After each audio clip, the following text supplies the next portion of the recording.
அவங்க சடனாக பிளான் பண்ணி கிரில் போடலாம் அப்படின்னு சொல்லிட்டு பிளான் பண்ணி மொரைன் வியூ வந்தாச்சு. நாங்கள் மார்னிங்கே போயிட்டோம். அதுக்கப்புறமா தான் ஃப்ரெண்ட்ஸ் எல்லாம் வந்தாங்க. கிரில் வந்து ஒரு 11 போட ஸ்டார்ட் பண்ணோம். ஏன்னா இன்றைக்கி வந்து ஃபுட்டு எதுவுமே கிடையாது. ஒன்லி கிரில்லு தான். வீட்லேயே மேரினேஷன் பண்ணி எடுத்துகிட்டு போயிட்டோங்க.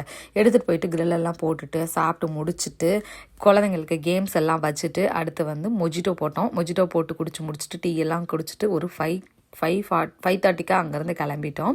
5:30 கிளம்பி வீட்டுக்கு வந்துட்டு அங்கே கிரில்லுக்கு போட்டிருந்த திங்ஸ் எல்லாம் வாஷ் பண்ணி வச்சுட்டு அப்புறம் பார்த்தீங்க அப்படின்னா ஒரு 1 hour வாக்கிங் போனேன். வாக்கிங் போயிட்டு வந்துட்டு தான் வீட்டில் டின்னர் பண்ண ஆரம்பித்தேன். ஸோ டின்னருக்கு என்ன அப்படின்னு பார்த்தீங்கன்னா இட்லியும் கடலை மாவு சாம்பார் பண்ணலாம் அப்படின்னு சொல்லிட்டு. ஏன்னா மார்னிங் நான் போனது வீட்டில் எதுவுமே சமைக்கலை.